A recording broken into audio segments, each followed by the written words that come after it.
Oh my goodness. There's an email from the BBC here. The walk across to where they're all sat must feel like the longest 30-second walk ever. Yeah. Did you have a preferred dragon when you went in?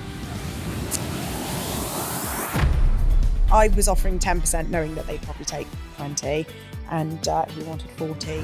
There was like a gasp from all the other dragons in the room, and That's just surreal. very surreal. The cameras are obviously on you in the lift, and no one to celebrate. But I just kind of did like a little fist bump on my own. It was like, there's no one here. It is really interesting because it's the deepest behind the scenes I've ever got to hear. Mm-hmm. You're on the journey to 7-figure business at the moment. We'll have it this year. This year? Yes. Oh, yeah. how exciting. Yeah. Then we doubled. So the next year, I've just got this inner sense of like, no matter what happens, I'll figure it out. I went all in. I went all in on myself. I was able to then transfer that into the business. Oh, welcome along. Welcome to this. I'm excited for today's episode.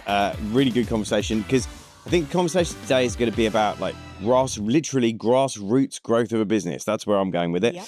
I'm really pleased to have Emma on the show. Welcome, first of all, Emma Burke, the founder of Laceeze, fastest growing sports brand that is with a clever twist around a practical solution to help kids' football boots from becoming untied, which is true. You're also the owner of the brand Defiance, which is kind of sports equipment as well, and around that.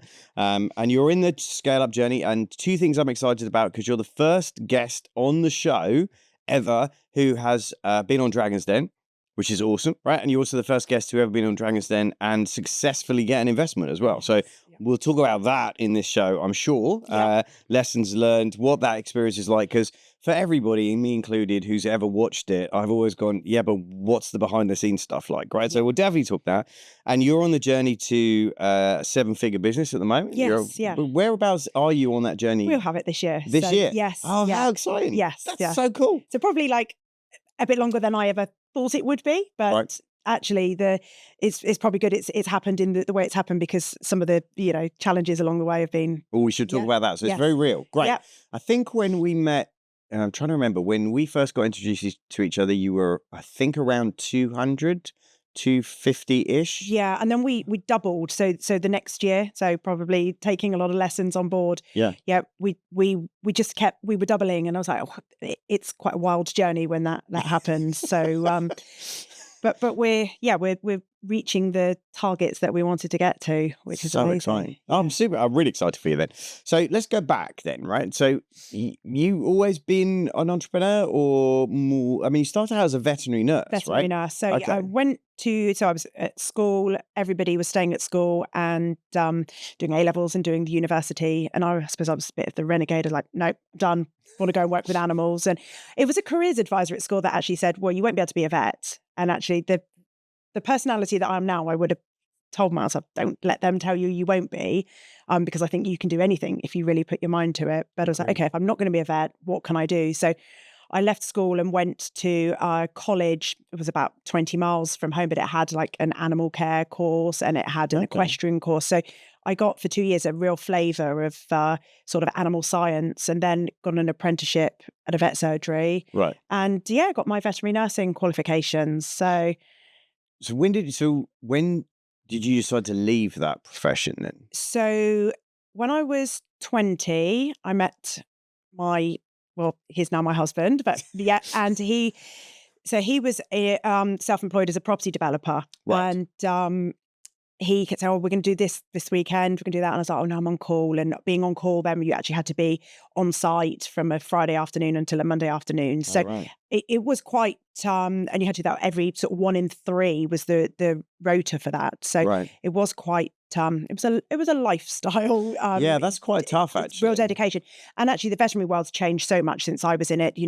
There's out of hours clinics and things, but during that time, most surgeries had a hospital attached to them, so nurses were required to remain on site to look after the animals. And I absolutely loved it. I love being around animals. I've got plenty at home now, so that kind of fills that horses. cup for me. Horses? I don't have horses. No. Okay. I have 2 dogs, 2 cats. I would have horses if we had the space and the time, but that's something for the retirement plan. Perhaps I'd like to have alpacas as well, but what alpacas? yes, Okay. I've got a thing for alpacas, but again, could be a retirement plan pet to bring in. But and so he said, "Oh, you need to be self-employed," and I was like, "Well, yeah, that's a great idea, but what? I don't know what to do." It was kind of the internet was just starting out, so again, it wasn't like, "Oh, well, let's do something related to animals." And he had a property company. He said, "Look, we're always looking for cleaning companies. We can never find a reliable one that will go and do the job and return the keys so that we've got keys to show prospective buyers." So it literally started from there that I did a few of their cleans for his company. And it was sort of during the property boom in Dorset. So I then reached out to every property developer. There were a few, every single month, sent a letter. And did old school, right? So, and I think sometimes old school is undervalued today. Yeah. We're all let's go digital. We forget to go old school still works. Right? Actually, during that time, there were times I was like, "Oh, this is ridiculous." And then we would get calls like 2 years later, said, "We've received your letter every single month. We haven't needed anybody, but believe it, we've kept one in the tray.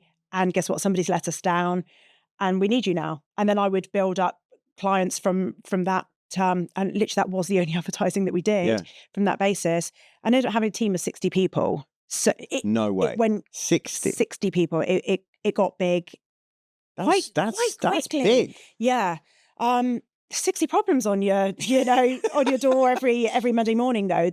What was it turning over then? Like what was the revenues? Do you remember? Probably about 3 million. It was substantial. And then so my first son was born in 2006. Right. And then I was having to go to work with him and then the sort of credit crunch came. So lots of property development was not happening. We lost a really big contract that we had with a housing association that I would have said was like the bread and butter money that came in consistently week in, week out. So we had to start letting a few people go. Did keep that business going. So unfortunately, my husband did lose his property company at that time. Oh, really? So that was an amazing thing that just, kept the wolf from the door. Yeah. But I can say I definitely didn't enjoy it. I didn't enjoy managing that sort of level of difficult. staff. It's difficult when it's. I mean, I've been there. If you suddenly feel like it's slipping through your fingers when it's been sort of 2-3, and you sort of think, well, that's where it stays, right? Yeah. And I think if it starts going backwards, it feels like sand going through the fingers. Yeah. Staff turnover is really high as well. Right. So, we had a core team that were really wonderful and really dedicated, and there's other people that just are not. They're doing this because they just need some extra money in their pocket. So there's a lot of people management, a lot of staff turnover, and I had a young family, and I felt like I wasn't giving back to them. There was a lot of sort of stress, and I would dread a Monday morning. And I don't think if you're feeling that way, I just don't think. I think deep down you have to ask yourself, am I doing the right thing? Yes. So actually what happened, I had premises, offices, and it had a shop front that we didn't actually use as a shop front. Right. So this was my kind of first sort of foray into retail. I set up like a used baby goods agency. Okay. So people would bring me, because I realized like having 2 kids, you have all this stuff, so much stuff, and it's used for like 10 minutes. They grow out of things so quickly. And so I popped a few of my bits in there and it sold. So then I would reach out to like mums at nursery and school and say, "Do you want me to sell your things in my shop?" And that was a great little business. And I used one of my girls that was working in the office with the cleaning company. As that quietened down, she was quite happy to jump into the shop. So there was a bit of a pivot there. Yes. And we kept that going for a while. And then I then rented that out to another business because I was just at that point just trying to sort of manage all the. So was your thought process?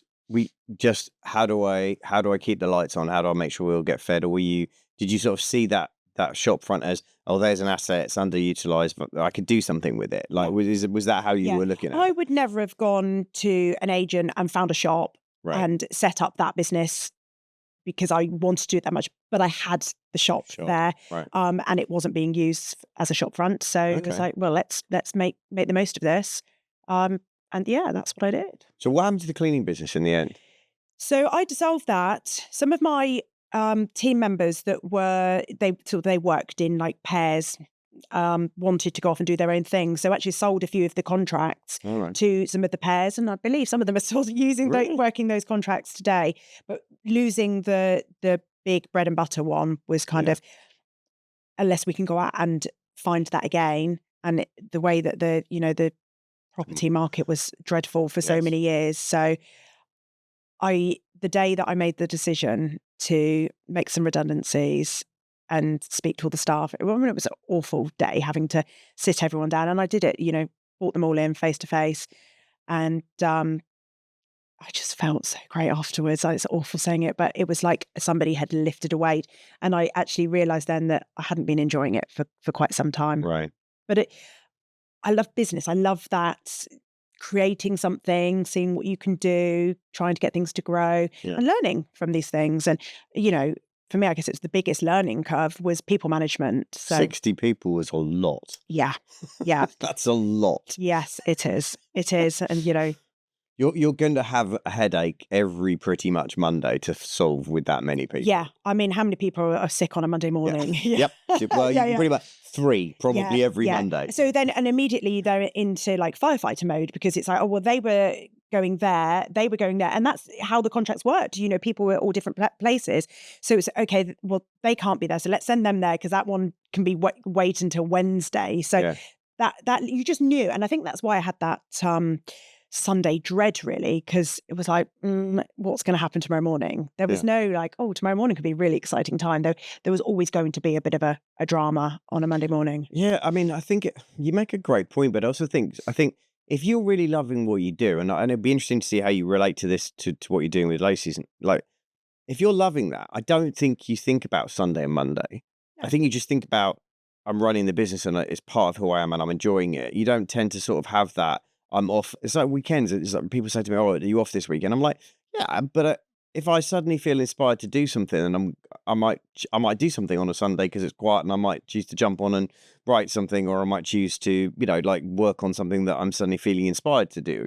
And therefore, I think it's not, I've often said entrepreneurs it's not a Monday to Friday. I mean, Dan Sullivan talks about this. It's like a 1 to 7.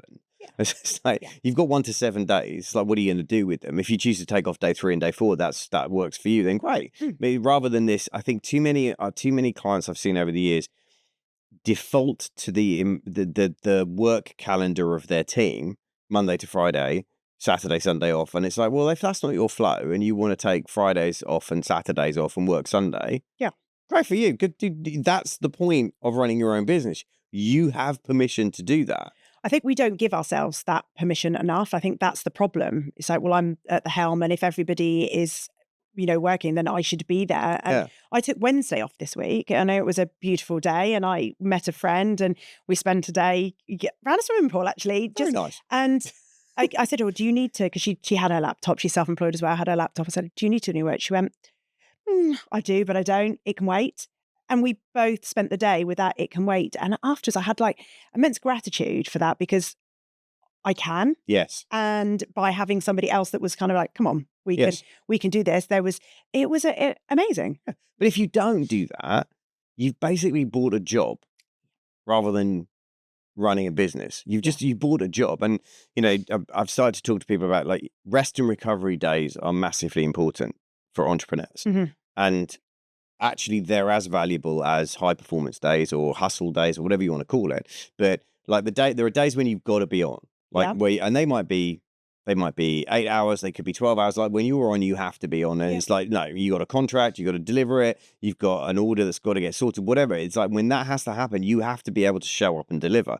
But the other side of that is you've also got to be able to go and switch off and recharge. And I think like days like that are just inspiring, aren't they? Because like I've always said to sort of my wife is like, let's go to the movies on a Friday morning at 10 o'clock because we can. Yeah. Not like if you turn up at like 6 o'clock on a Friday, it's like, why are you doing this? It's like you can go at 10 o'clock when there's no one else in the cinema. I remember I can't remember which movie it was, but it was, we turned up at the cinema and it was me, Jonathan, and it was when he was at school and stuff, and the school had broken up early. So we went to the cinema and we had the whole thing to ourselves. It was a private screening, and it was one of those moments of like, this is the best thing ever. And it's like, that's not money, that's experiences. And I think if you're not thinking about creating magic, what I call magic moments like that as an entrepreneur, you're missing the juice.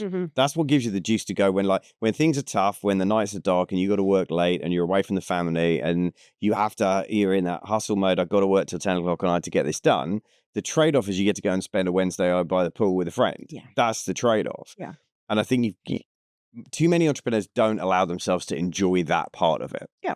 I mean, we've had glorious weather this week. By Saturday, it might not be the same. So if you haven't enjoyed it whilst it's there. Who knows? But I've learned over probably only the last few years really, is to sort of understand my own sort of drive. And I kind of like have these bouts of energy, like cycles really of energy. And I'm like, I feel like I could take on the world. I could probably do 14-hour days and I can be really, really productive. And then there's other times when I sit there, it's like a writer's block in front of the laptop and I just feel like I've got nothing to give. And actually I've now learned that I just need to honor both of those days, so that when I want to do that, if I feel I've got the energy to do a 14-hour day, do it. And then when I feel the complete opposite, I just, you do what you need to do, the basics, answer the phone, do the emails, but actually just honor yourself and give yourself some time that your body's clearly saying, we're not feeling right today, go and take a walk. Anything you create in that space, when you're forcing it, when you force something, anything you create is usually rubbish. Let's be honest. I've done the same, like I sit there, force yourself to write something, and then you look back at it a day after in the morning and you go, this is really bad. It's like, this is so not like, and it's like, well, what were you doing? And I think, it's that ability to listen to your body. And I think most entrepreneurs, we're not even taught to do that. No. I don't think anyone's even talking about it. I think we're just starting to have conversations around burnout and the risk of it. And you talk about how many entrepreneurs like get sick or, get ill because sick or burn relationships because they're just working all the time. And I'm like, that's not success. That's not sustainable. It's like, I tell this sort of said when I speak quite often, I'll say, no, in 21 years of being a coach and a strategist, at no point has anybody ever come to me and said, Paul, can you help me work longer hours? That's never happened. And it's like, look, actually, it's not about the hours that you put in, it's what you put in the hours. And it's that whole kind of like, you're a battery, right? You're a human battery. And sometimes you're fully charged and sometimes you're running low. And if you're running low, you need to go and plug in or unplug and recharge. Yeah. And it's that, I really honestly do think the more people we can help to realize that is not it's not something to be ashamed of taking. It's actually something you need to plan in. Absolutely. Right? Like plan it. Yeah. Plan it in. And for me, so when I feel that, and it's right, that analogy of a battery is exactly how I feel. It's like, it's low, we're on red, I need to go. Yeah. And I will quite often just go for a walk, put the dogs in the car, go to the forest, go for a walk. And it's during those moments that I tend to have some eureka download because I've taken myself away from everything. Yes.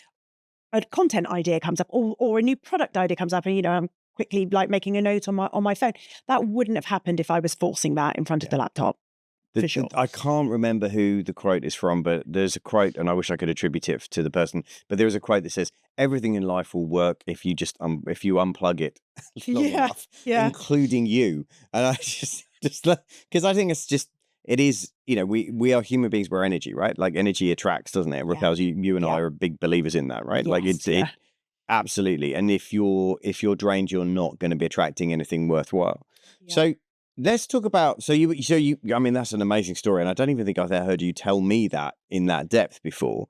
So like you were running the baby recycling kind of like shop. Then when did the Laceeze magic moment happen? How long in that journey was that piece? So the shop had gone, we had tenants in there. So then I was sort of back, my husband was getting back on his feet doing his property thing. So I was helping him with that. Laceeze the idea came about in 2016 and we launched in 2017. Right. So yeah, we're literally sort of May the 10th. So we're very close to our 8th birthday now of Laceeze. Congratulations. Thank you. No, So, seriously, a massive achievement, right? Yeah. Making it beyond 5 years is a considerable achievement. Yeah. There was some, well, a couple of years, we'll talk about that. Yeah, there were some bumps in the road. So, yeah, it is quite a milestone now to have got to that stage. So talk me through when you had the thought that might be a product, or did you think it was a business, or did you just think it was a product? I thought it could be a business. Did you? Yeah. So I had a co-founder. There was there were 3 co-founders, but one had a sort of a minority share and was very much sort of a silent partner. But we both had sons the same age that were playing football.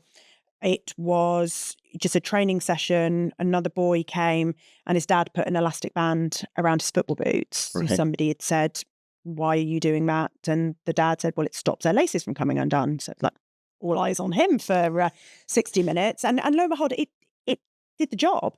So it was sort of one of those things that sort of bubbles away. Could this be a business idea? Yeah. And funny enough, so we used the strapline, "Don't stop the game." And the strapline came kind of before the business idea. It was like, "Don't stop the game." And then it evolved. It just, and as these things do, the idea, the little idea suddenly sort of manifests into us and talking to manufacturers. And yeah, that it was. How did you find the manufacturers? How did we find them? That's a really good. So the first one came, I think there was a directory on LinkedIn that helped match manufacturers with inventors. I always find inventors a strange word, but technically, there is an invention there. But the first manufacturer, actually, that was a bit of a disaster. So we wanted the product to be made in Britain. We just felt like that was quite a good sort of selling point. And we spoke to the manufacturer, who were in Wrexham, and said, yeah, this will be made in Britain. And we got the first batch, and there was sort of a failure story behind the first batch, but that was just because of the design. And then the next batch, there was. Did that? Well, hang on a second. So, did that, when it felt, you said there was a failure in the first batch, did that put you off, or did you just think, oh no, hang on a second, we need to fix this? Or So if I tell the story of what happened, so the bands came, and they were a lot smaller than the current band that we have today, but we felt like we wanted to have it as minimalistic as possible so that they didn't really get seen on the shoe. And actually they did work, and we tested them. My sons had tested them and all their teammates, and they were all great. So we then went ahead and ordered, I think, probably 1,000 pairs of each in all these different colours, because we needed to have a whole range of colours. Like, little did we know that was probably not the wisest decision initially. And two colours would have been absolutely ample to start with. And then there was a very typical English winter's Sunday, rain, mud, and we just looked down at these kids that had our bands on their feet, and they'd slipped around and the laces had come out and the laces were undone. And so, oh no. And the reason why is, one, the band wasn't wide enough. It was too shiny. So as soon as silicone, when it gets wet, is like a slippery fish. Right. So it just had slid down the shoe. So how much did you have invested in that first run? Probably, I'd say probably about £5,000. That's a lot. So a fair bit. It was a bootstrapped, sort of business. So it was like, okay, and also we've got this product now that is no good. Like, we can't sell that. What'd you do with that? There's a funny story with that. So we went back to the drawing board and said, right, what we need this silicone to be less shiny, and we need something to kind of to grip onto it so it holds the lace better on the shoe when it's very wet, very muddy. So we sort of started speaking to people, and they said, you need some ridges. Now, we have now got a product with which has ridges on both sides. Okay. And that's what enabled us to get a patent, because we couldn't have got that with just the silicone band. But yeah, we had this lovely box of thousands. So there's the gift in the adversity, right? Absolutely, absolutely. But we had all these bands that we couldn't really sell. So we were going to quite a lot of tournaments and things at this stage. So we just kept this box. And if people bought a pair of the working Laceeze bands, they got one band of their choice to put on their water bottle so it could be identified, because kids, when they go to, they sling everything on the side, and then different children pick up different kids' water bottles. Right. Pre-COVID, this, but it still was a consideration. You don't want children sharing water bottles, really. So they were given away, which is painful. But after we'd given away thousands, the Laceeze band starts at child size 13, which is, to be honest, pretty sort of standard size for when kids go into laced football boots. Okay. But there are smaller shoes, very small market. So then we started getting inquiries from people like, my child is size 10 and your bands are too big. Do you have anything smaller? And we were like, we do. We do have something smaller. The failed band. Right. So we gave some away to get people to try them and said, look, actually, we were straight that this is the story with this band. Do you want to try it? Do you want to let us know if it works? And actually on the smaller, very small shoes, they worked. So we'd given away thousands, and all of a sudden we're like, it's the Laceeze mini band. So we started selling those. So you repackaged it, took it back to the market, repositioned it, and suddenly it sells. Like, we're out of when we were out of mini bands, that they were gone. We don't get asked enough for them, but it's quite funny that it was like, it doesn't work. It does work. It's failed. We've given them away. So we did recoup some of our losses, actually. That's a great story. Yeah. That's a great story. So like, second run was better, and the second run had the ridges on it. Had the ridges, which allowed you to go to get a patent for it. Yes, yeah. So talk to me. So people who've never been through that process, like, what's it like going through the patent process? Like, what are some things to think about or be aware of when you're going through that? So I think the most important thing for anybody with IP that's got a business idea is actually speak to the IP lawyers before you speak to anybody else. Don't put anything on social media, because as soon as something isn't novel anymore, i.e. you've posted a little sneak preview of something on social media, then it's not novel to the marketplace, and therefore you can't get the IP. So I think that's really important that people know. I didn't know that. If you think there's an inkling that you can get some sort of IP protection, just talk to somebody. But we initially spoke to a couple of people, like business advisors, when you set up your bank account and they give you different advisors, and they were like, absolutely no way will you get a patent. We're like, okay, fair enough. We've accepted that. And it was when we switched manufacturers, we had a meeting with them. They said, we just brought our IP lawyer in just for a chat. And he's a great guy. And he said, there might be a chance. Do you want me to run with it? And I was like, is this just you trying to get, the fees? But he said his fees were actually very minor. And he said, should we go? So he ran with the application, and then it's one of those things you completely forget about. It takes years. And it was I think we got an update from him every now and then. But I think it was during COVID. It was 2020. Sales were, no children were playing sport. So, sales were zero. And there was a phone call. It was like, oh, hi, it's Chris. Just thought I'd let you know we've got your patent awarded. Like, okay, wow. That'll be great when we start going again. Did the business literally go to zero during that period? Yeah, it's like somebody had turned the tap off. But we had obviously an audience of customers and followers on social media. So I got some product from a wholesaler that were stocking our product. So I had an account with them and just bought in loads of so we called it train at home kit. So nice. Footballs, cones, like little rebound nets, things that people could do at home. My boys were home from school, obviously doing the whole home learning thing. So we went out into the garden with a camera, created packs of train at home kit. They created some little videos, and we had them drop ship that stuff directly to customers. So, I mean, it just kept the lights on, ticking over, really. And it was great because people were, dumbbells were like gold dust, weren't they, during that time? So, yes, I can speak from personal experience with that one. I bought just before lockdown, because I had a couple of clients who were import from China, and they were saying to me, listen, China's about to lock down. This is going to hit us in a month or so, right? And for me, gym is my happy place. I go to gym every morning. It's like, right, okay, great. I was like, that's not going to happen. They're going to shut that down. So I ended up buying home gym kit, right? Except, okay, this is where attention to detail does occasionally matter, right? So I went onto the website. There was a picture of this gym kit, which is great for home use, full blown stuff. Ordered it from Germany because it was great, brilliant. It came on a pallet, which is like insane, right? This thing came on a pallet.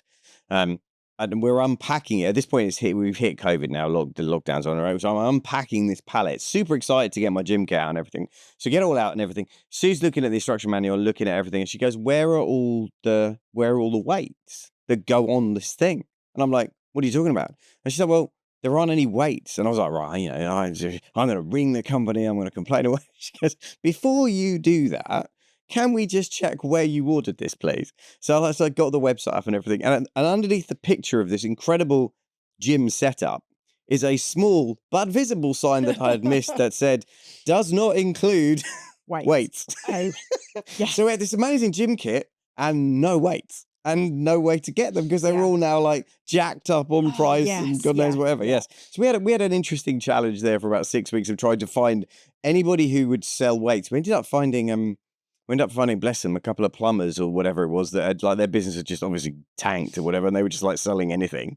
And we stopped by them like that. But I was like, yeah, okay, I'm not allowed to order stuff like this again online because I don't read the details. It's the desperation of the speed of having to do it because of COVID. I've been use that as the excuse. But no, I just didn't read it. I think I need to own the fact that I didn't read it. I don't think I'm blaming you. So like, okay, so you came. I love those stories, by the way, and I think it just shows that I think one of the biggest underrated skills for entrepreneurs is the ability to be flexible. If someone says, "What's the number one ability?" and is it sales, is it marketing? I say it's flexibility because I think you're going to need to be able to change to stuff you cannot control. Yeah. And I think, losing a big contract, whether that's COVID, it doesn't matter. The stuff you can't control and your ability to respond rather than react, to pivot rather than panic. I think that for me is the separator between people who can stay in the game and people who bail out of the game. I think if you can't do that, you tend to just view it as overwhelming and too hard, and you don't have a level of resilience. I think you strike me as somebody, would you say you're pretty resilient as a person? Would you I think I probably am. We've, as any entrepreneur has this, it's not linear, is it? So No. and if you can get through, if you look back and think, well, that was the darkest day, and then you look back now and think, well, actually, that probably wasn't the darkest day. Yeah. So if you can get through those moments and find a solution of some description, we were also very fortunate. The government did help out massively during that time. So, I sat down with my husband, like, okay, what are our outgoings? What do we need? We've got tenants in tenanted properties. Are they going to not pay the rent? So should we, put take the payment holidays with the mortgages? And it was just, I'm sat there one afternoon and we literally went through every single scenario and then what was on offer to help us. And, we took bounce back loans. And do we need them? At that moment, we didn't know if we would need them, but they were there and things were coming to a grinding halt. So having the help from the government, I'm not going to dismiss that was there. But then also trying to see if there was any opportunity during that time as well. Yeah. So for us as well, our community is really important for us in Laceeze, and it helped us stay connected to our community by offering these packs, and people were sharing their videos of them at home, doing drills. It's a brand building thing though, right? It's a brand building thing, and I think it kept everyone connected. All of a sudden we were all together, and then we were all very isolated, and some of these children are all different situations, and the home life might not be so great, or they might have relatives that were really sick with COVID. So it helped keep everyone together, I think. Yeah, I think that's such an important part, actually.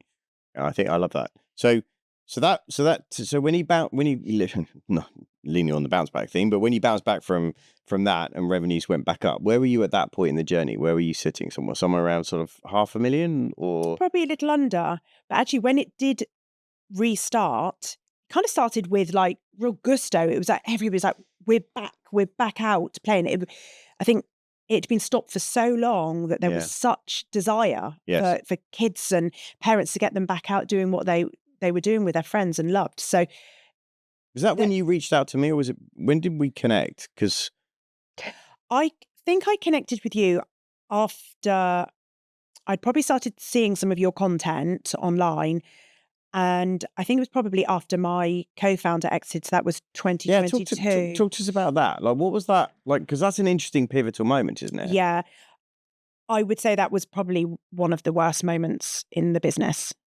Really? It was awful. I mean, I haven't been through a divorce, touch wood, thankfully, but I likened it to that. So we'd become, as sort of co-founders, we'd become quite distant, and she'd wanted to go off and sort of explore other projects, which we'd never actually said that, we couldn't do other things. Right.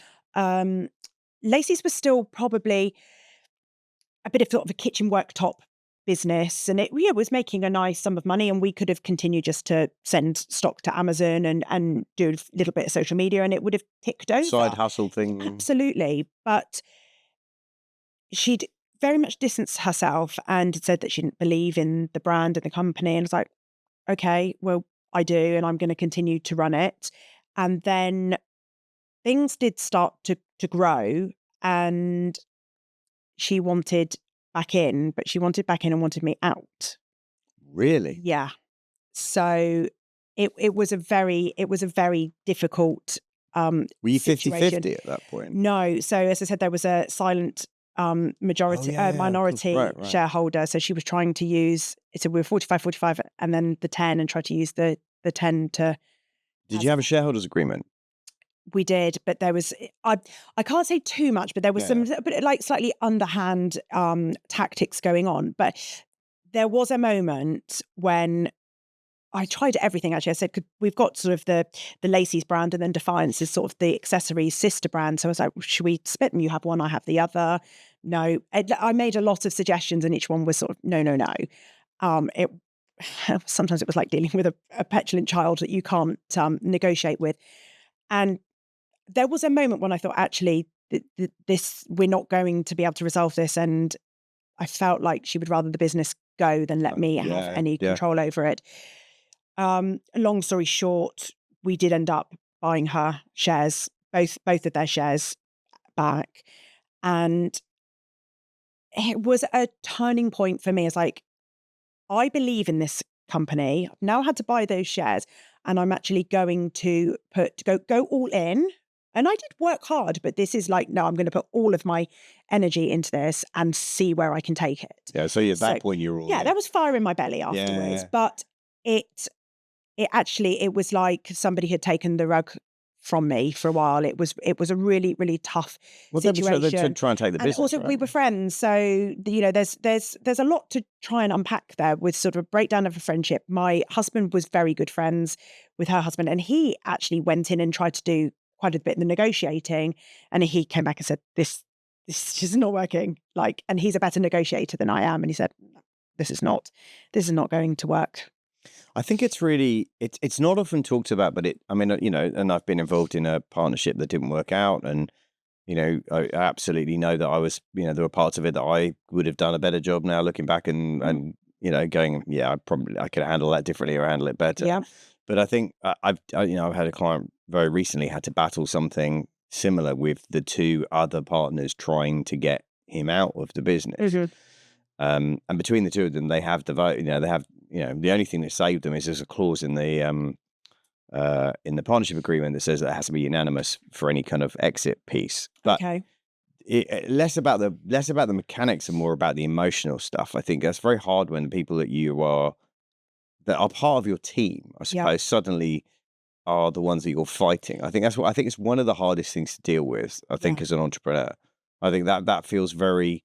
Suddenly you've got to fight inside the walls rather than outside the walls, if that makes sense. Absolutely. My co-founder had really great, I always call it like startup energy. When you start something up and you've got so much, and she's amazing at that. Absolutely amazing. I wish we could have bottled that and kept that going when things are just a bit sort of mundane, and that's unfortunately where she sort of her attention was boring. Deviates it was elsewhere. boring, right? Yeah, the day-to-day running of the business, the boring stuff, the making sure orders are packed up, the customer service. But I'm just a get on and do it, and I would get on and do those things. But looking back now, I wish, like I say, you can have all the shareholders agreements things, but it's also having that clarity of where do you see this going? And where do you want to be in 3 to 5 years' time?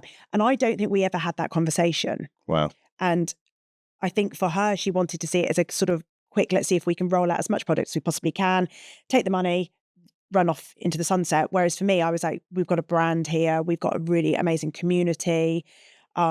Different visions. You just had different visions. Completely different visions. And it's fine at the start, and then cracks start appearing. Well, it's a bit like taking an aeroplane, isn't it? If you take off a runway at the same time and one of you is going to New York and one of you is going to LA, when you both take off, it doesn't feel like you're going in that much of a different distance, right? But after about 3 or 4 hours in the sky, suddenly you're starting to go, and after 8 hours, it's a completely different ball game. One of you's at New York, one of you's still flying to LA, and like it's a completely different thing.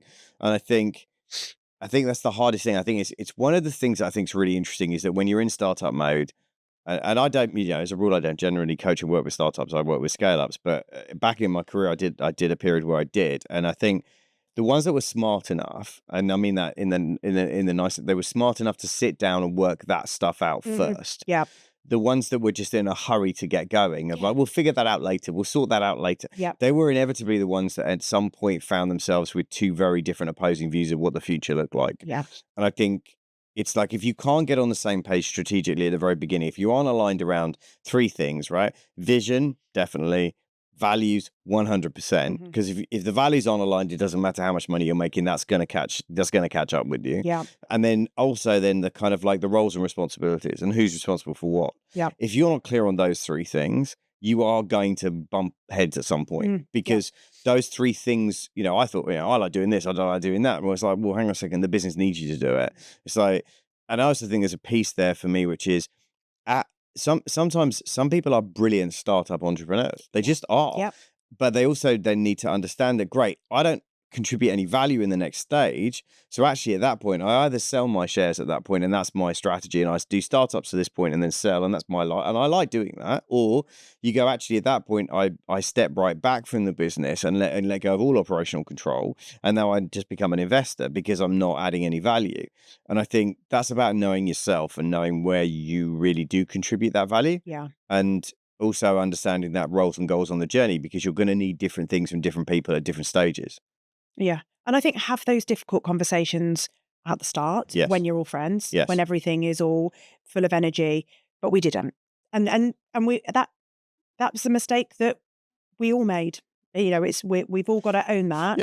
Yep. And if I had a co-founder again or a startup, I would make sure just have those conversations, because actually you could sit down with somebody and just say, well, what is your vision? What are your goals for the next 3 to 5 years? I also think there's another piece in here that called me out, actually, was that the 2 of us in the business I was in, I was at a very different stage of my life. So it was 3 years ago. So I was just turned 50. My son's coming up 16, 17. I'm looking at a different 10-year window. And the person I was in business with is in his, I think, late 20s, early 30s, around that kind of age.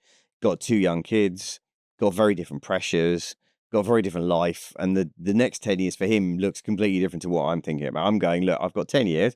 I want to max out what I'm doing. I want to really go for it. I've not got to worry about my son being around. He's off and doing his own thing. I want to put, this is my time. This is go time again. It's like, right, great, go. Whereas he's like, look, you don't understand. I've got 2 young kids. I've got to do school runs. My wife doesn't drive. And this is all the stuff that, after you found out that's his life or whatever, you suddenly realize that's going to be a challenge, right? Because you need to do school run at 3:30 every day, and that's going to cause quite a friction as we get bigger, because we need you in the business. It's like, well, I need to do that, and suddenly you sort of, stuff like that. You don't talk through the basic operational mechanics. What does your life need to look like, and what stage of life are you in? If you've got young kids, it's going to be a different pressure point for you than me if I haven't. That's why I'm always. Like, I'm really, really nervous or I get very, I caution people against listening to people on, say, Instagram and stuff, who are giving you advice about how to build a business, who are not living the life you're currently living. As in, if I haven't got kids, I'm going to give you very different advice than if I have got kids. Yeah. Right? But you'd be amazed how many people are going, oh, just hustle, work 18 hours a day. I'm like, yeah, get divorced if you've got kids then, and be aware that you'll it's like, it's not going to work. We don't all fit in one box. No. So, and actually for me, the story you've just shared, my co-founder was older than me and in a position where she doesn't really want to be working for much longer. Right. So suddenly the timing bit of that had never occurred to me before, because everybody I'd ever done a business with before, we were at the same stage of life. Yeah. This was the first time we were at radically different parts of the journey. And therefore had, in my head, I've got like, right, 10 years, I want to scale this thing, I want to build it, I want to sell it. Mm-hmm. He was like, look, I'm in my 30s, I can do this for the next 15, 20 years. I'm not going to rush on. It's like suddenly that, I think if you've got very different clocks ticking in your head about when you want to achieve things, that becomes a tension point. Yeah. Quickly, far quicker than I realized it would. And stuff that I didn't think would wind me up suddenly wound me up. I think once tensions start, where things start simmering, then unfortunately everything then becomes, that shouldn't be a problem then does become a problem. Yeah. And also once communication's broken down, I just don't think there's any going back. No, and I think sometimes you have to just realize that didn't work. I need to just be able to let go and move on and take the lessons out of it and not beat myself up about it, and just kind of like go, it didn't work. Sometimes if I'm going to play the game of entrepreneurship, some are going to work, some aren't going to work. Some are going to go all the way and some are going to go like 5 years, and that's going to be the journey. And be okay with the fact that it doesn't define you, I think, is the important thing. Yeah. And talk to anyone. You read books, I read books, any books that entrepreneurs have written, you just have to just take comfort that they've all had issues of those sorts in some form. But we've all had the same problems, they're just wrapped up slightly differently. Yes. But do not put off investing in a shareholders agreement. Yeah. Because it will end up being the best piece of paper you have if stuff doesn't work out. 100%. Like if you don't have that, it's going to be hugely more expensive on legal bills than if you have a framework of this is what we do in a dispute situation. And therefore we can't do X, Y, Z. Yeah. And what you can and can't do with shares. So you're all in at that point, right? Like you are 100% committed. Yeah. And having a bit of a point to prove, I guess, as well. Yeah, I suppose I'm not going to deny that was it. I'm like, I've put my heart on the line. I've said, this business will work, this brand will grow. So now I've just got to go and prove it. So did that change how your strategy, or did that just change the amount of work you did? Or so I think it's probably when I then felt I could reach out to you, I could get a coach, I could talk to other people, started speaking to Paul Sherritt, because I respect what he's doing. He's in a similar, sports product industry, niche, niche product, and I could see he was growing. So, but I was able to invest in coaching, whereas before the co-founder wouldn't have seen that was a great investment for the business. So that was brilliant. And actually I could try other things, and if they didn't work, oh well, it's my mistake, my fault. I didn't have to answer to anybody. Yeah. So it was I just say I went all in. I went all in on myself with some personal development. Yes. And then also I was able to then, transfer that into the business. That's when I applied for Dragon's Den. Yes. So we'll come to that. So I do think there's a point here, which is I often say at some point you have to back yourself. Mm-hmm. Like at some point, no one else is going to do it for you. No one else is going to build it for you. At some point, you have to back yourself. And at different levels, I think you hit different points of deciding it at that again. I think when you get to around 500,000, you have to make the decision of, do I really want to back myself to go to 1 million? Because it's probably going to require a different level of focus and investment than got me to 500k. No, it's definitely going to do that. And then when you're at 1 million and you go to go to 3 or to 5, it's like, right, do I back myself enough again to walk into a room and ask for investment, as an example? So do I back myself enough to believe I can go and get that done? So let's talk about that, because I think it's a really interesting kind of segue. So what made you, when was the point that you decided that you needed investment, first of all, before you decided to apply? I probably didn't need the investment at that point. Okay. It was more about kind of getting the brand exposure. Right. So we did have access to other investors, and investment is obviously great in terms of helping you develop. But really, so from the day that we launched Laceeze, everybody said to us, oh, should go on Dragon's Den. That's a product that would be great on Dragon's Den. And we actually applied very early on in our journey, Right. very early. And my co-founder had an interview with one of the researchers. Okay. And then they called us back and said, you're too early, which is really odd because there's quite a lot of pre-seed companies on there. But anyway, it does make me laugh when people go, I'm valuing this business at £1 million, and you're like, okay, sales. No, we're pre-revenue. Yeah, I'm like, we haven't launched yet. Yeah. What are you talking about? Yeah. So that doesn't make the dragons laugh, but yeah, I know so we kind of like put that to bed. And then as the years kind of went on, I was like, oh, you should go on Dragon's Den, Dragon's Den. We're like, yeah, we've tried, it doesn't work. But one of the sort of questions when you apply is like, has anything changed in the business? I was like, well, yeah, it has changed quite dramatically. So I thought, you know what, I'm going to apply again, send the application. And if it happens, it happens. If it doesn't, it doesn't. So that was early 2023. Right. And it was March 24 that I got an email. So again, one of those things, just done, filed, put in the, box and completely forgotten about it. A bit like your patent. Yeah. And I was literally just checked my emails just about to serve supper at home. Checked my emails, like, oh my goodness, there's an email from the BBC here. And it was like, we'd like to talk to you. I was thinking, when did I even apply? It's just like, it was so much happens in like 15 months, doesn't it? Like, so yeah, it was a bit of a bolt from the blue.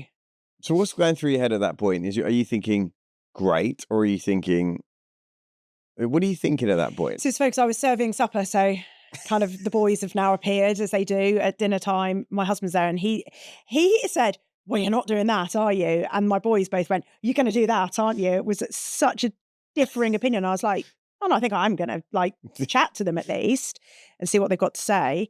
So the process was a telephone call, which they say will be about 15 to 20 minutes. That was about an hour and 20 minutes with a researcher, just literally just asking all about the company, about me, where we're going, what we're doing.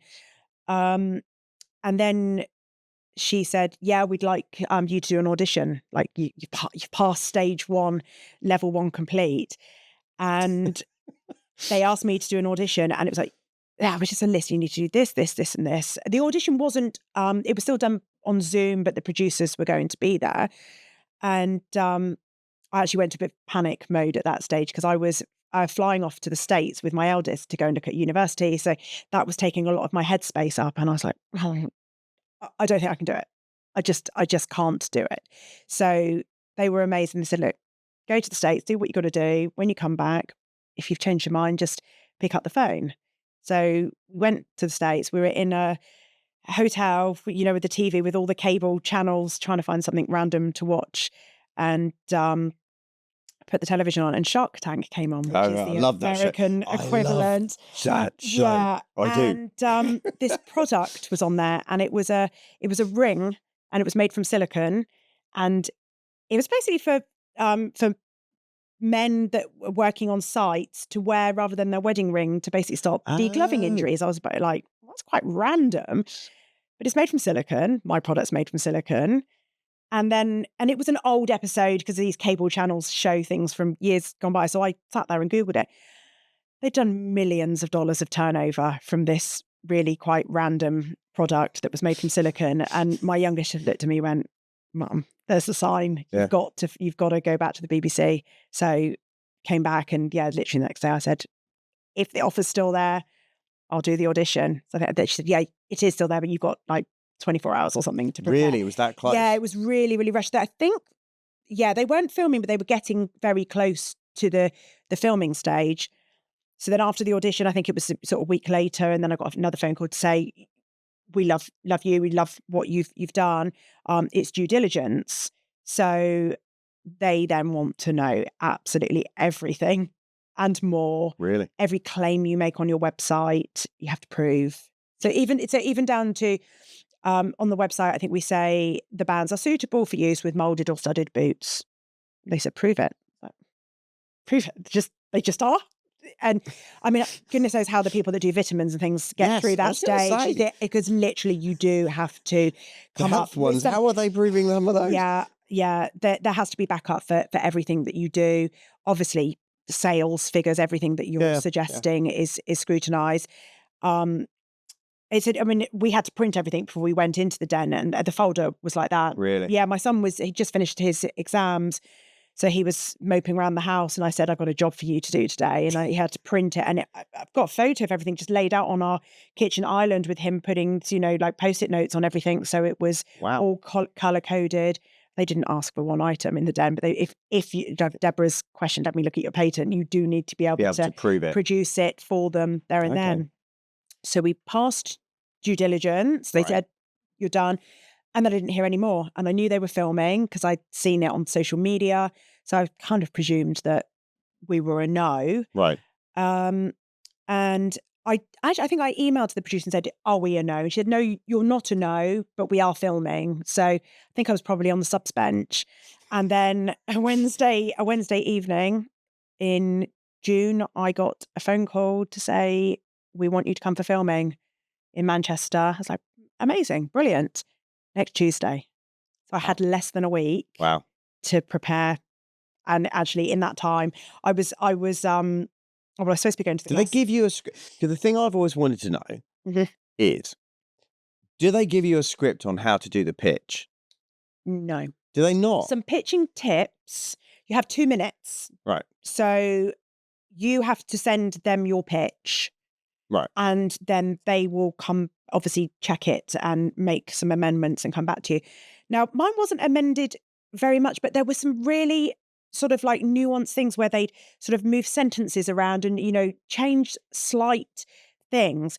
So then I realised, obviously, that was the BBC ticking kind of all their compliance stuff, boxes. So I knew I had to get that word for word. Right. So then I had 5 days to learn a 2-minute pitch word for word, which for me, I've never done anything like that before. So that was like, there were Post-it notes all around the house. First of all, started with like paragraphs. And then when I felt I could, graduate just to the sentence, and then it was like the first 2 words. But people couldn't have a conversation with me because I was like, no, wait, I'm practicing my pitch all day long.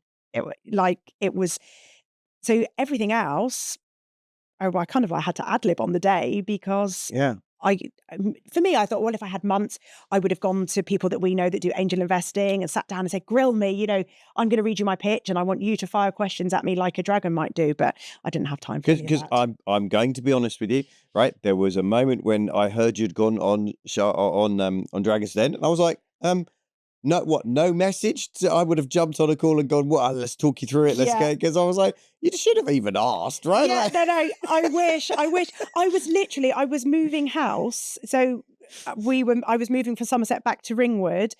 That weekend, on the Monday, I was supposed to be handing the keys over to the new tenant. I said, is there any chance you can meet me on Sunday? Like, it was that I just handed them the keys, got the lease signed. I was supposed to be going to Glastonbury Festival on the Sunday. That didn't happen. So I think the BBC owe me a ticket. Oh, that's only fair. Yeah. It's only fair, BBC. I have to like cancel my life. It happened at a really busy time. Which is often the case. Though. Sometimes I think the biggest opportunities that you have show up when they're the hardest to make happen. Yeah. And I think, I've often said to clients, the event that is the hardest to get to is the one that will change your life. Mm-hmm. So, you'll have all these stories or excuses as to why you can't get to an event, whether it's a summit or retreat. Oh, the kids are busy. I've got this going on in the business. I've got loads of there'll be a story, right? Yeah. And if you buy that story, you're just it's your subconscious trying to talk you out of pushing yourself to go to something that you really need to go, but it's going to be uncomfortable or whatever.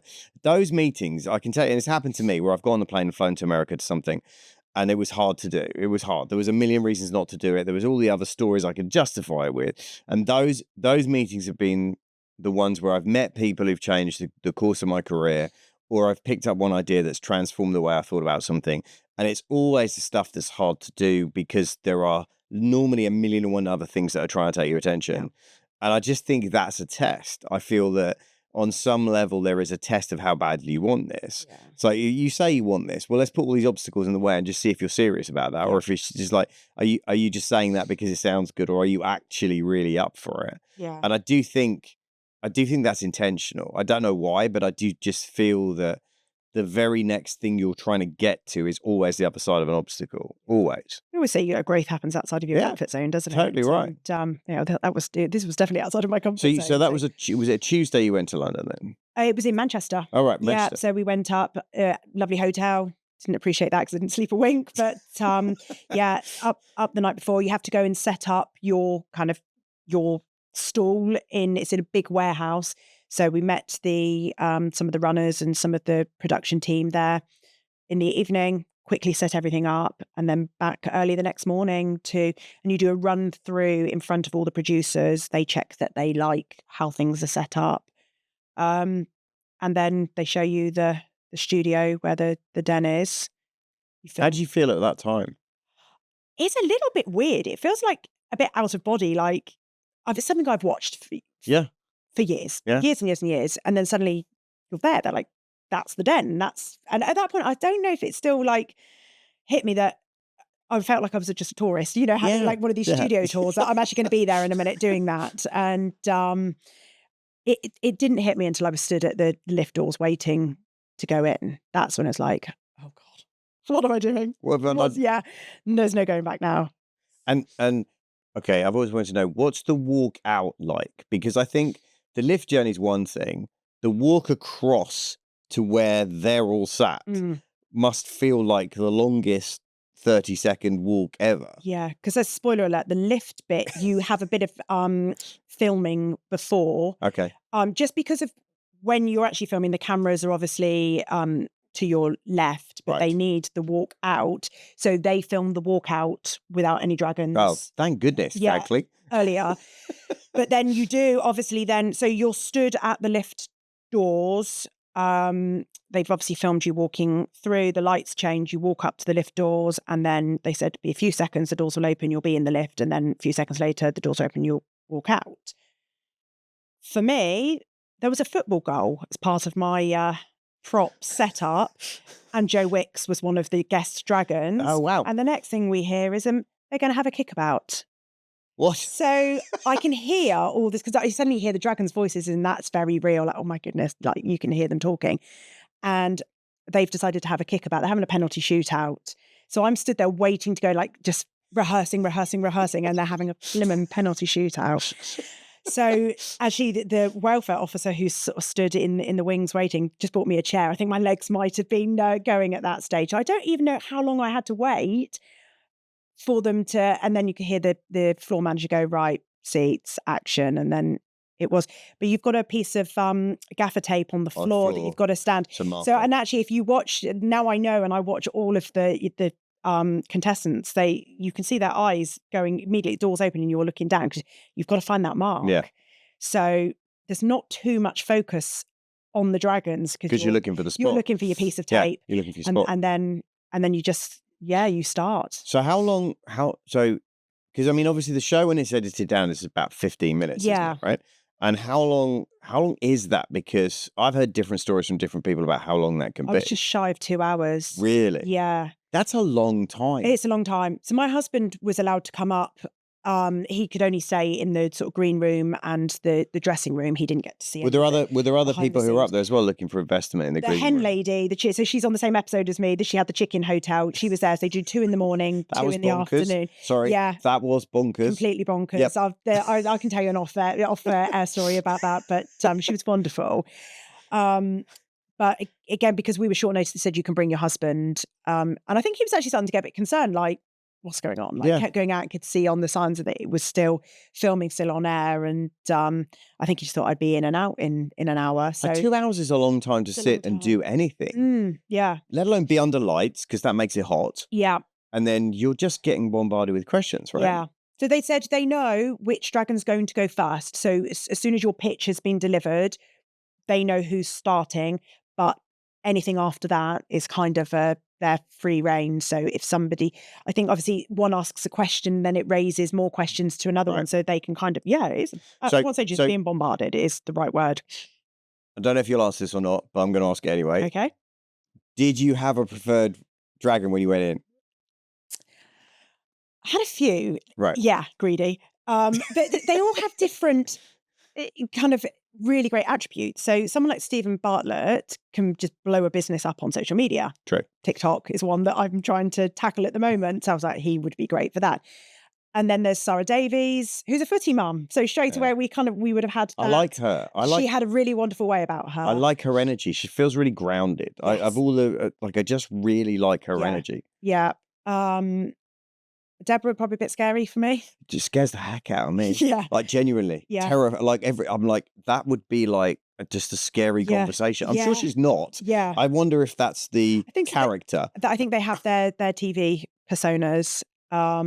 I saw her at the theatre once. Okay. Well, Sue and I were at a theatre show in London, and she was downstairs in the stalls or something. Yeah. And everyone was walking up to her. She seemed lovely. And Yeah. I was up in the circle looking down, and she seemed to be incredibly friendly and incredibly lovely. And I was like, oh, I'm sure you're a lovely person. But in that environment, there's like a face of like, oh, she's stunned. Yeah. And that she can tear a balance sheet to pieces as well. So, yeah, definitely. If you don't. Yeah, I always think that's not fair. That I don't know how many, and I've coached a lot, I don't know how many now, but a lot of entrepreneurs over 21 years. If I sat them down and asked them to give me P&Ls, balance sheets, margins, best product, all of that off the top of their head, very few of them would know that off the top of their head. They might be, within a number of it. They'll have a guess. They're all pretty good on the numbers. They know roughly where they are, but not like, I always think that, because if you were in an investor pitch anywhere else, somebody would say, let me just reference, let me get my folder out and just give you the exact number. And exactly that. If you were pitching to anybody else, you would have some documents with Right, it. exactly that. But you're not allowed. No. Why?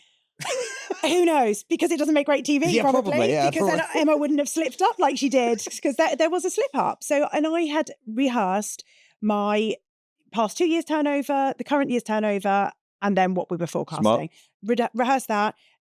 My sons kept phoning me, 2023. Like, literally, it was like, hi, 2023. Like, so that I would remember it. Right. But then when they started digging deeper, I just went, I don't know.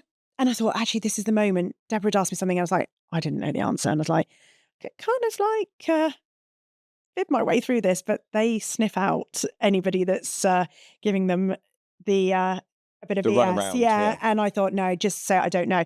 But at that point, Dragon TV personas kicked in. So Stephen Bartlett then said, what's your I think it was like lifetime value of a customer. And I said, I don't know. And then he went, well, LTV is lifetime value. I said, I know what LTV means. I don't know what the answer is. And I was like, and then he asked something else that wasn't shown. He kept going. Another acronym, another thing. And I was like, you're being a bit mean now. And Peter Jones was like, stepped in. He went, well, if she didn't know the first one, Stephen, she's not going to know the next one. And I was actually thinking to myself, they've got their TV moments. Yeah, they have to. They're looking for that, right? Yeah. They're going to need a promo for the show. He said, because Deborah said, and I'd had lovely positive comments. And then obviously Deborah asked me and I got sort of tripped up. And Stephen Bartlett said, oh, it was all going so well. The BBC used that as a preview teaser on iPlayer. I just knew it. And at the moment he said it, it was like, it could have been scripted, you know. Do you not think, though, the longer you watch that stuff, it's like when you go behind the curtain a bit, it's, they're being asked to come out with one-liners like that will be used for show promo. I mean, like, quite possibly, yeah, of course, right? You know, there's two elements to the show. There's the BBC are creating an entertainment show about business, and then you've got 5, in my case 6 investors that are business-minded. What was Joe Wicks like? Oh, a delight, absolute delight. Didn't ask many business-related questions. He was more getting sort of to me and my personality, I think, and why I do what I do. And yeah, it was very different sort of tact of questioning, really. Yeah. Less about the numbers, more about the humanity. Yeah. And then you ended up, how many people made you an offer? Just one. Just one. So they were all going out. So how did you feel at that point? Because I'm like, did you just feel like hold your nerve? Or did you feel like, uh-oh? It's quite fast when that stage happens. They all said lovely things, but I'm out. Something else lovely, but I'm out. So when they kind of went down the line of saying I'm out, and there was just Touker left, I was like, oh, come on then, just say you're out so I can go home. Like, honestly, I was absolutely exhausted. There wasn't much left to give at that stage. And I think he said, oh, how are you feeling? I was like, exhausted. Like, there was just no other way. And but he'd seen something in the manufacturing costs, and which is his background, isn't it? That's his. Yeah, and he does it very, wheelhouse. very well. And so then he made me an offer which was far more than what I was offering to them when I went in shares, in terms of what he wanted. Shares, yeah. So I was, I was offering 10%, knowing that they'd probably take 20, and he wanted 40. So that's rich. Oh, it's like, honestly, there was like a gasp from all the other dragons in the room, and then they started having their bit of pantomime again. It's like, wow, none of you have made her an offer. Like, it was like that back and forth arguing that they do. So at that point, I mean, I could even speak. I was like, can I get some water? Which was at the back of the room, and just had some time just to sort of try and process what actually was happening. So I went back and countered him, and we agreed the deal. So, and how did that feel? Did that feel surreal? Very surreal. Back in that lift, like kind of like on your own. Obviously, the cameras are obviously on you in the lift. And no one to celebrate. But I just kind of did like a little fist bump on my own. It was like, there's no one here. And then you come out the other side, and you are like whisked back off because you have to do your post. It's called the antechamber, like it's the post debrief den kind of interview, and they want the immediate impact that you've just been in there. So, and then you do that, and then it's over. Like, you're done. Go and get your things, and like they're whisking you out because they're trying to get the afternoon's filming done. So I did get to go and have a chat with Touker. So take you to sort of you don't kind of break out and then have like 10 minutes with just literally a 5-minute conversation. Wow. After the post den interviews recorded, he literally said, look, my team will be in touch. I'll be in touch with you. We need to sort out the manufacturing. That's where I see massive leverage you could add to and that was that. Gone. Back in the car, like on the way home, like, wow, has this really just happened? So I said it felt like out of body, really. Yeah. That's fast. Yeah. Really fast. And then did you feel relief at that point? Did you feel excitement, or did you feel like what? Because did you come out of that going, that's a game changer?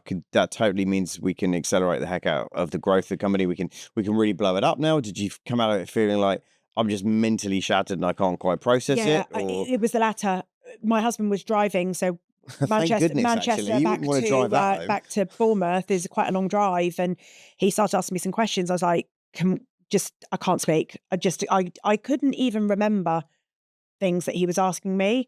So, and I did just fall asleep in the car for about an hour or so, and then I woke up. I was like, right, fire away now. I'm recharged. I can answer.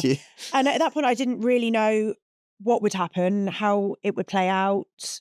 I just knew deep down, I knew that it would be great for the brand to be able to be seen in front of millions of people. So you have to sign an NDA at that point. Is there like a document or something you have to sign that says you can't tell anyone about it? Yeah, you can't tell anybody. Right. And there's also the caveat the whole time, the BBC are constantly like, you might not get aired. You really? All the time. So there's always that in the back of your mind of just being through all this, and it still might not ever see the light of day. Oh. So you just don't know. So I didn't know that we were going to get aired until 2 weeks prior. That close? Yeah. And also we filmed very late. So when I'd spoken with Touker said, you probably won't air until like March, April time. And then when the BBC called us, they said, oh, you're going to be on episode 1 in January. So everything was like completely different. The whole process was quite a long process, but each stage of it was very rushed. Interesting. Yeah. And so you go on the show. Yep. What's the immediate impact for you, for 2 things? One, on the brand, and then secondly on your personal brand. So is this after it's being after it's aired? So like obviously night of airing was just nuts. So we had the back end of the website. My son was filming that. It's amazing to watch that in real time, because as people were saying things positive and that was being aired, the view count was going up, the baskets were being filled. And then when negative things were said, it dropped down again. When we got in real time. And then when we got the investment, at that point there were like 8,500 people back on site again. So that was, my son was loving that. He was like watching that, geeking out over that rather than watching me. Well, you're around all the time. Yeah. To be fair. What it gave, both for the brand and for me personally, was it's a level of credibility. people wanting to collaborate with us that we would have tried to collaborate with 12, 18 months before that wouldn't have given us sort of the light of day. So it did give us some really amazing opportunities. We've got a couple of charity partners that we work with now. We hadn't heard of them. They hadn't heard of us. So from that perspective, it opened quite a few doors, and that's been amazing. And do you get clips out of it to use, or does that like, do you get any of that footage? Not supposed to. Everybody does. We've used it in our social media advertising. Yeah. And you'll see a lot of other brands that have been on the show. Yeah. And that's great. Yeah. So from that brand perspective, as seen on Dragon's Den, badge, like a badge of honor, isn't it, on your website? Did it change the vision you had for the business? That's a good question. I think my vision has always been to grow this brand, to keep Grassroots and the children at heart, to keep the community at heart. So Right. I don't think that's ever changed. It's just allowed us just to do more. Do more. The more, for me, what I've always said is, the bigger the brand grows, the more people we can help because we donate back to Grassroots. So there's more donations. So Right. for me, it's only just been able to, Was that always part of the mission though, to give back to Grassroots? from day one. Yeah.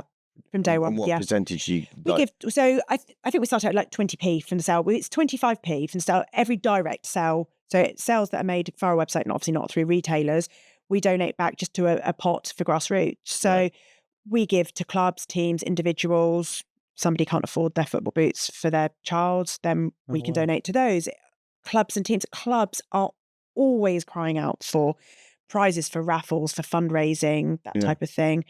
There was a football club last year. They'd had somebody had vandalised their goals, no games. There's a lot of children that are affected by that. So they had a GoFundMe, and we donated some money towards their GoFundMe. So my boys actually started playing rugby and then moved over to football, but from a very, very young age. And they're quite lively boys, and quite frankly, them playing sport has been a bit of a game changer. Yeah, for us all. And I just see something really special when kids are part of a team. Yeah. And teaches them collaboration, resilience, competitiveness. It teaches them all of those things, right? Like without question. My eldest went to a uni in America last year, and he's playing football and studying at the same time, which has been amazing. But he had to be there 2 weeks before all other students arrived with his team. Right. And literally, obviously, it was horrendous for me. My baby's leaving home, going overseas. And when we dropped him there, he was like, "Oh, I've got to be at 5:30. We've got team briefing." And he literally skipped out the car. They were all together kicking a ball. It immediately changed everything for him. Yeah. It's like an unspoken language, the ball and the teammates, and you bond very quickly. Sport does that in a way that I don't think anything else does. And that's what I'm really passionate about. And I just absolutely love seeing these kids out there playing, one, obviously wearing my product, but two, just doing something really amazing. So what's the roadmap now? You're about to break 1 million, or you're on track to do that. Yeah. Which is congratulations, and I'm sure we can give you one of our awards for doing that at Christmas. You can come and pick that up. Lovely. Which is great. Love that. But for you, what does the next 3 years look like?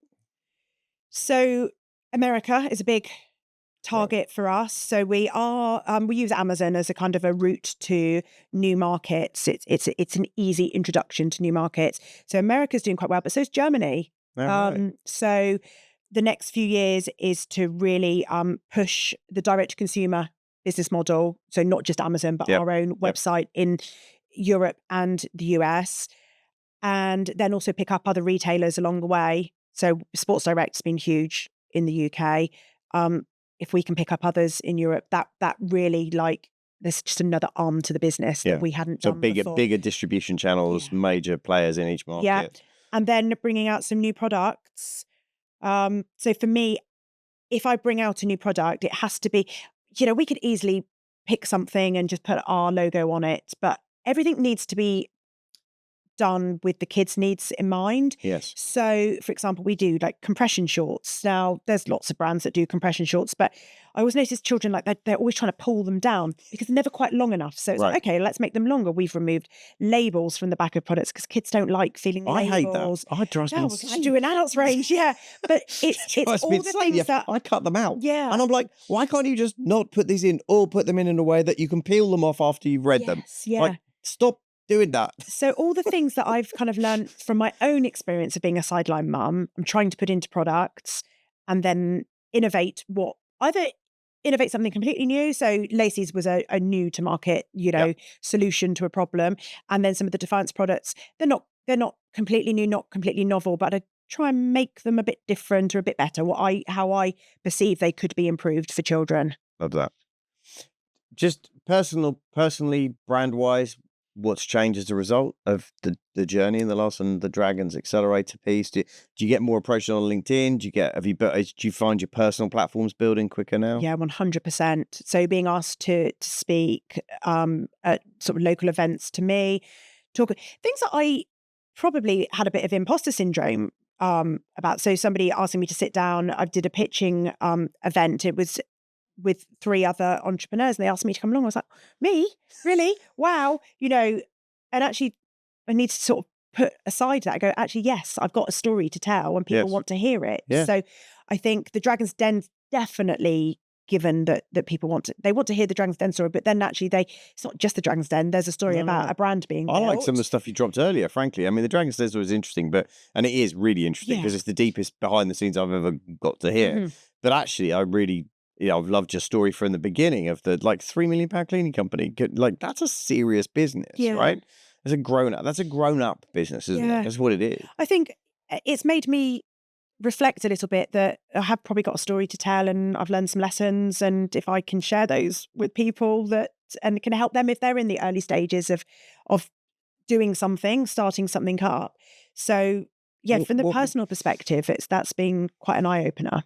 So give me as we start to sort of draw to a close, so give me your top 3 scale-up tips then, because you've scaled quite a few businesses then. Mm-hmm. Yeah. So what would be your 3 kind of like, you're listening to this, you're running a business, maybe £200,000-300,000 turnover, maybe 500, maybe $1 million even. Like, what, from your perspective, what do you think about scaling? What do you look for when you're looking at scaling the business? What are you looking at? So some people might do this already, but I didn't. I hid behind the brand. So the brand was Laceeze, but people didn't really know that it was me. Right. And I didn't feel like we needed to do that. But actually, you really do need to do that. People need to know who the brand 100%. Is, the story behind it. And that was a game changer for me. As soon as I put myself out there a bit more, put myself on social media, tell my story, here I am, just a mum. I'm a mum with boys that play football. People can resonate with me. So I think that's been a game changer. So say to somebody that is starting out, just like, don't worry about the haters. Own it, right? It's who you are. Put yourself out there and document everything. Yeah. If you're going to film something or do something, if you just take a selfie or a snapshot, or if you can have people taking those for you, that's great because people want to see that. It's really great to share that. And I look back and go, I wish.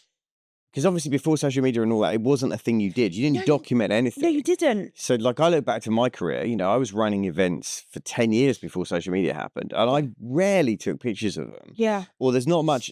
And there was loads that we did back in the day when we were starting out that now you look back and go, oh, that would have been great just to be able to show, look, this is where we started, or this was the time we did this, or, and you look back and go, I wish I had done that. And through the lens now that we should document the journey. Yeah. And Russell Brunson talks about that as like, if you want to be seen as an expert, just document what you're doing, good, bad, or indifferent. But create this journey that you can share with your kids, you can share with anyone. It's just like, this is where I'm going, this is what's going on this week. And for me anyway, like the whole documenting thing is something I wish we had realized how important it was going to be 20 years ago. Because now you can't go back and find that. You can't recreate. I can't find. There are events that I know I've got photos of that I can't remember where in the world they are or what. I just don't know where they are. We've all got it in our palms now, so it's easily done. So that one a day. Is, just do one picture a day of what's going on in the business today. Yeah, because then you can look back. I've got a little note that comes up on my phone twice a day. take 30 seconds to look at where you are now and see how far you've gone. And it's just a reminder, because you just get caught up in the rat race twice a day. It just comes up on my phone. I'm like, yeah, we've done great things here. Yeah. Take away that imposter syndrome. You're moving forward every single day. And yeah, I mean, what else? Delegating. I'm not very good at delegating. I think half my problem is I probably don't spend long enough teaching the mechanics of what's going on in here and how I know how to do things to people. So, we've made some mistakes with team members, but if you can delegate, but also take the time to make sure that you've trained that person. Very, very, very powerful point. Yeah, yes. Offload the filing cabinet in your brain to somebody else. That's a bit of a game changer as well. So knowing who you need in your team. I had a coaching call with a client today before the show here, and he's onboarding 3 very high profile, like high level people, right? Very high level people in different parts of the business. And I just said to him, right, what's the 90-day onboarding plan look like for each of them? Because one's an FD, one's a sort of direction, regional FD, one's a salesperson, high level salesperson. And he just looked at me on the call and went, well, we'll give them we'll show them around a bit and then get them to... Show them where the coffee machine is. Yeah, kind of thing. And he sort of said to me, yeah, but I'm paying them lots of money so they should know what they're doing. And I'm like, whoa, hang on a second. Look, if we don't build a really robust onboarding system for the first 90 days, I said, you're going to have a level of expectation about where you think they should be. They won't know that. They might think they're doing great and you're sitting there thinking they're not doing great. But also, you've just brought somebody in and spent 6 months recruiting them. Spend 3 months onboarding them properly, because it's a massive investment. Yeah. And I'm always blown away by how people kind of go, oh, I've offered you the job, you've accepted, my job's done now. I can do it. And I'm like, no. That's when it starts. Yeah. That's when you have to go, okay, look, we have to document and onboard this probably in the first 90 days. And if you don't have a 90-day onboarding plan, I'm telling you now, they're going to be sitting there going, what kind of company have I just joined? They haven't got a plan for me. So I remember years ago, one of my clients, it was a big stretch, and we were hiring somebody from a corporate environment, and they'd spent months doing this recruitment piece, big salary, turned up on day one. The managing director, the owners of the business hadn't provided this person with a laptop, with a chair, and with a defined desk. It was kind of like, look, you just kind of sit in somewhere. We'll figure all that out. We're really busy, but we'll figure it out. The person never came back for day 2. Just didn't come back. This went, if you're that disorganized about my role, which is apparently a critical role in the business on day 1, I'm done. I'm out. And I just think sometimes we forget how important that first impression is during the first 90 days. Because they are evaluating, when you go, you're on a 90-day probationary period, that cuts both ways. Right? They're evaluating you as much as you're evaluating them during that first 90 days. They're going, is this really as good as I thought it was in the interview? Is it somewhere I really see myself for the next 2 or 3 days? And if you don't have that in any way planned, it's like, what are you doing? Especially with key hires. It just terrifies me. I'm like, no. He's like, oh, have I had fun? I'll send you a template. It's fine. We've got stuff for that. But it's like, he hadn't even thought about that. And actually, I think that's where it sometimes becomes, oh, we won't bother hiring. I'll carry on doing it myself. And that's where you have to take yourself out of the equation a little bit. And I think for me, that's kind of part of the scaling up journey. Totally. You can make a decision, you can carry on making a nice living with a side hustle, or however you want to, package it up as, or you can make a decision to actually go, have a great lifestyle business. Nothing wrong with that, by the way. Nothing wrong with that. And that suits so many people. You can go, actually, I'm going to see where I can take this. Can we be a global brand? Can we be known? Can we be established? And for me, that's where I decided to step up. Yeah. And it's just a different question. What if we could? I just think the most powerful question you can ask is, what if we could? Yeah. What if we could build this into a global brand? What would that look like? What if we could do that? It's just that, allow yourself to access possibility thinking. Just allow yourself to access that. Because I think that's where all the power is, and that's where all the passion is, and that's where ultimately the profits come from, because you've allowed yourself to go, yeah, but what if we could take this business and turn it into a £10 million? But what if we could? I don't know how. I don't know if it's possible, but what if we could? You have to start with that intention and question first. Yeah, and I also don't want to be, 60, 70 years old going, wonder if that would have worked. Yeah. That's the worst thing, isn't it? So yeah, you just got to kind of, try. Well, as you say, you went all in when you bought the shares. You went all in, and I think, do you know? I get the sense from you that you've just got this inner sense of no matter what happens, I'll figure it out. Yeah, I kind of run on my intuition a lot. I let that, my gut tell me whether something is right or wrong. And, so I made a decision. Is this right? Yeah, it feels good. I don't know the answers. All the tree. We'll find the answers along the way. Yeah, because that's how it's supposed to work, by the way. Yeah. Nobody knows all the answers because nobody knows what all the puzzles are going to be, right? Yeah. And then surround yourself with people that have done it. Yep. 100%. Stalk them down, find them, get them in your tribe. People want to help people. That's what I've learned as well in the last couple of years. People do really, really want to help people. Yes. So just, don't be scared. Reach out to them. Ask. Yeah. Ask for help. Yeah. Just ask. People actually genuinely do. We're a little bit proud sometimes, aren't we? I think it just, do you know what it is? It's really interesting is that I think there's a fear of being judged if you ask for help. Mm-hmm. There's a fear of like, someone's going to judge me. If I ask you for help and you say, no, I've either got to deal with a rejection, or if I ask you, you look at me and go, oh, what, you don't know that? It's like, I think that holds people back from asking for stuff. And I'm like, just ask. Yeah. Just ask. Because like most people will go, yeah, sure, what do you need? It's like if you ask somebody, can I come spend a day looking around your business? You're a £10 million e-commerce business. Can I visit? I'd love to know what that looks like and I'd love to see it. And they'll go, yeah, sure. Because they're like, they've been where you are. They were once you. They were sitting there trying to figure it out and they've figured that bit out. And they're quite happy to go, look, come and have a look around. It's fine. Because there isn't anything, when you're playing at the next level, there's nothing to be afraid of showing other people what you're doing. It's like, okay. Like, great, if I can help you, somebody help me, right? We all had somebody at some point who helped us elevate our thinking, our knowledge, somebody helped lift us up, and our job is to reach down and lift the next person up. Yeah. 100%. Absolutely. Final question for me, because I've loved this conversation. Final question for me is brilliant. Is like, what's your definition of a grown-up business?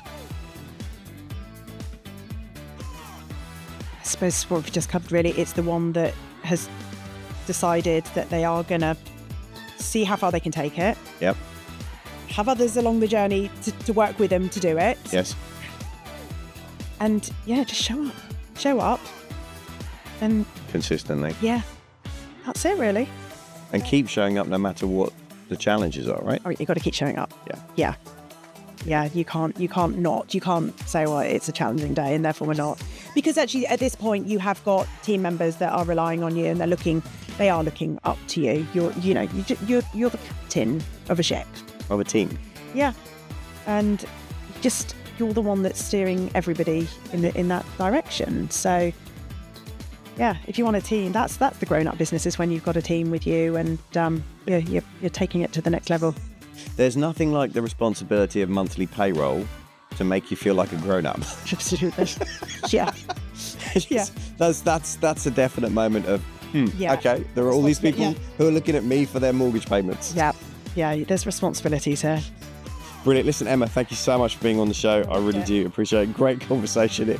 The stuff in there, there's so much for everybody. Went all over the place. Yeah, and I love that about this. It was great. And I think, the stories of just your ability to be resilient and pivot and find new angles. And you're an inspiration to listen to. I love the energy. And thanks for being on the show. Really do appreciate it. Thank you. Loved it. Thank you very much. Great stuff. That concludes this episode of the Grown Up Business Podcast. I hope that got you fired up and ready to grow. The key thing, though, is to remember you get paid on what you get done. So write down the top 3 actions from this show and make sure that you implement those in the next 72 hours. Hey, and while you're at it, make sure you click the links and the resources below this episode to claim free growth resources to help you build the business you desire and deserve. I'll see you on the next episode.